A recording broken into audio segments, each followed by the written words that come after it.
La vie est comme une roue, parfois en haut, parfois en bas. Ce qui compte, c'est notre capacité à résister et à rebondir lorsque nous sommes en bas. La vie peut être incroyablement imprévisible. Il y a des moments où il peut sembler que tout le monde est contre nous. Ce sont ces moments où nous avons besoin de rassembler toute la résilience possible et de faire face à l'adversité avec un sentiment solide de persévérance. Heureusement, la philosophie stoïcienne offre une grande sagesse en matière de construction de la résilience et de surmonte des défis que la vie nous présente. En fin de compte, le stoïcisme n'est rien de plus qu'une formule pour être capable de gérer les situations bonnes ou mauvaises qui nous arrivent dans la vie, car nous avons besoin de travailler notre résistance. Quelle stratégie puis-je suivre pour être plus résistant, et ainsi être capable de supporter et surmonter toutes les situations négatives que je pourrais rencontrer? Dans la vidéo d'aujourd'hui, je vais répondre à cette question et essayer de vous expliquer tous les secrets et réflexions que les stoïciens ont eus sur la résilience. Avant de commencer, je vous serais reconnaissant de mettre un j'aime à la vidéo, car cela m'aide à faire connaître cette philosophie à plus de personnes.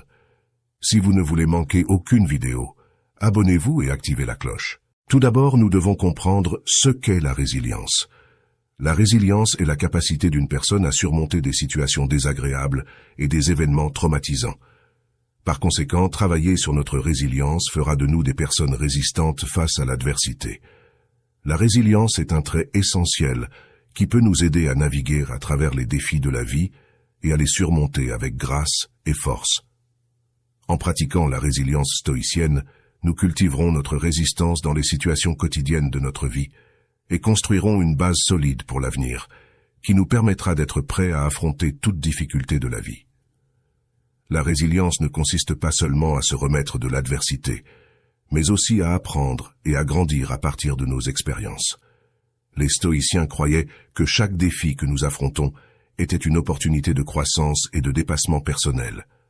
En adoptant les défis et les revers comme des opportunités d'apprentissage, nous pouvons développer une mentalité de croissance et être plus résistants face aux défis futurs.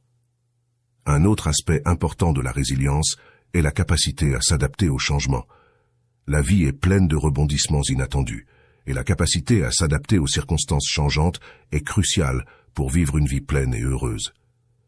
En travaillant sur la résilience, nous pouvons apprendre à accepter les changements et à les voir comme une opportunité de croissance et de transformation. Mais quelle stratégie utilisaient les stoïciens pour développer leur résilience? Voici 4 stratégies que je vous propose. 1. Concentrez-vous sur ce que vous pouvez contrôler. Si quelqu'un comprend parfaitement ce qu'est la résilience, c'est Épictète. Épictète était le fils d'une femme esclave et a passé les 30 premières années de sa vie à vivre comme un esclave. Jeune, il a été acheté par un homme méchant et violent, à tel point qu'un jour, cet homme a décidé de lui casser la jambe pour des raisons inconnues. Ce que nous savons sur cet incident, c'est que Épictète a prévenu son maître à plusieurs reprises « Tu vas me casser la jambe ». Après lui avoir répété plusieurs fois, il a finalement fini par lui casser la jambe. Et quand c'était fini, Épictète a regardé son maître et lui a dit « Je t'ai dit que ça arriverait ». La jambe d'Épictète a été brisée, et à partir de ce moment-là, il a dû boiter pour le reste de sa vie. Ensuite, quelque chose de bon s'est produit. Il a commencé à assister aux leçons de Musonius Rufus, un philosophe stoïcien. Lorsqu'Épictète a été libéré de son esclavage, il a décidé d'ouvrir une école de philosophie stoïcienne.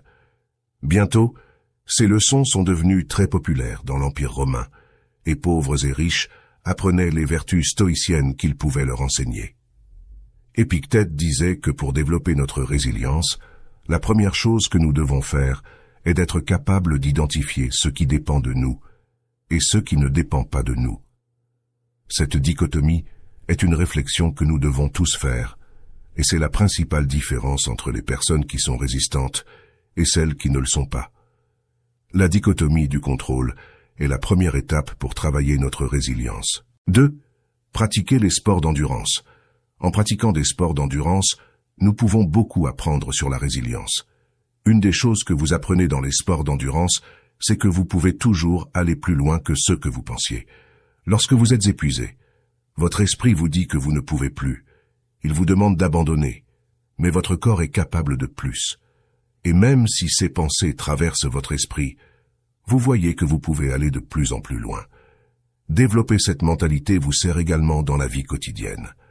Lorsque vous pensez que quelque chose ne fonctionne pas, que vous ne pouvez plus, que vous n'êtes pas capable de surmonter un problème, ou que vous n'arrivez pas à atteindre un objectif, rappelez-vous que vous connaissez cette sensation, que vous l'avez déjà ressentie lorsque vous pratiquez un sport d'endurance et que vous savez que vous pouvez donner plus. Les sports d'endurance vous placent constamment dans des situations de faiblesse mentale où votre esprit essaie de vous faire abandonner. Et c'est ce qui vous permet de faire face à ces pensées et de vous entraîner avec elles pour la vie. Ils vous préparent et vous habituent à d'autres situations. Grâce à votre pratique, vous savez que la plupart de ces limites que votre esprit vous impose sont fausses, et vous savez aussi que si vous vous efforcez, si vous ne vous rendez pas, si vous êtes persévérant, vous finirez par atteindre l'endroit que vous vous êtes fixé. Cherchez un sport que vous aimez et qui teste ces émotions. 3. Concentrez-vous sur le processus. Il y a des moments dans la vie où vous allez tout faire parfaitement, et pourtant, vous n'allez pas atteindre votre objectif. Comment pouvons-nous gérer une situation où nous ne pouvons rien faire de plus pour nous rapprocher de ce que nous voulons accomplir? Sans la bonne mentalité, cela doit être une torture de vivre frustré par des situations qui ne dépendent pas de nous, et que pourtant nous avons exécutées à la perfection. Ne pensez-vous pas que cela devrait être une raison de se sentir fier? Ce n'est pas facile de tout faire parfaitement, et pourtant, nous nous concentrons sur le fait que nous n'avons pas atteint un résultat qui ne dépendait pas entièrement de nous. Nous tirons les mauvaises leçons. Au lieu de nous lamenter de ne pas avoir atteint l'objectif, nous devrions être heureux d'avoir agi correctement. Nous ne pouvons pas être heureux si nous pensons uniquement aux objectifs. Nous devons aussi nous concentrer sur le processus, sur le chemin pour atteindre ces objectifs. Mais cela peut aussi nous arriver de manière inverse. Vous pouvez agir de la mauvaise manière et, par chance, atteindre ce que vous vous étiez fixé. Ces situations nous conduisent également à apprendre de travers. Nous nous réjouissons et nous profitons de notre réussite, mais avons-nous vraiment des raisons de nous sentir fiers? Nous apprenons qu'il est bon d'être paresseux, qu'il est bon de prendre des raccourcis, ou qu'il est bon de tricher. Pour développer notre résilience, il est nécessaire de nous concentrer sur le processus, d'examiner si nous agissons bien ou mal, de ne pas nous laisser guider uniquement par les résultats. Examiner et apprendre des étapes que vous franchissez sur le chemin est la meilleure façon d'apprendre à surmonter les problèmes et les situations difficiles de votre vie. Agir ainsi nous préparera mentalement à nous relever après l'échec ou à nous améliorer après un succès. 4. Aimez tout ce qui vous arrive. Il y a des moments où nous pensons que la vie est injuste avec nous, que nous ne méritons pas ce qui nous arrive, mais en vérité, vous êtes chanceux. Même si cela ne semble pas, vous l'êtes pour plusieurs raisons. La première est qu'il y a toujours quelqu'un de pire que vous, et cela signifie que vous avez déjà quelque chose pour lequel être reconnaissant. Vous avez de la chance parce que vous pourriez toujours être dans une situation pire, et pourtant, les mauvaises choses qui nous arrivent, aussi petites soient-elles, nous aveuglent et nous font oublier toutes les bonnes choses que nous avons dans notre vie. Une autre raison pour laquelle vous êtes chanceux est que toutes les situations que vous vivez dans votre vie sont une occasion de pratiquer la vertu, d'apprendre et de s'améliorer. Une vie sans erreur est une vie où l'on n'a jamais rien tenté pour la première fois. Ne pas se tromper implique de ne pas prendre de risques, de ne pas sortir de sa zone de confort. Votre croissance en tant que personne se trouve précisément dans les difficultés de la vie. Une fois que vous comprenez cela, et que vous commencez à aimer absolument toutes les situations qui se présentent dans votre vie, vous développez une capacité de résilience extrême. Comment ne pourriez-vous pas être capable de résister et de surmonter une difficulté, si le simple fait que cette difficulté se présente dans votre vie vous rend heureux? Ce changement de perspective peut transformer une personne sans capacité de résilience en une personne avec une résilience d'acier. Que pensez-vous de ces 4 stratégies? En ajouteriez-vous une autre? J'attends votre réponse dans les commentaires. Nous n'avons pas seulement ces 4 stratégies dans le stoïcisme pour développer notre résilience. Des stratégies comme la visualisation négative ou l'inconfort volontaire sont des moyens stoïciens de travailler notre résilience avec beaucoup d'efficacité. Mais je parlerai en détail de ces stratégies dans une autre vidéo.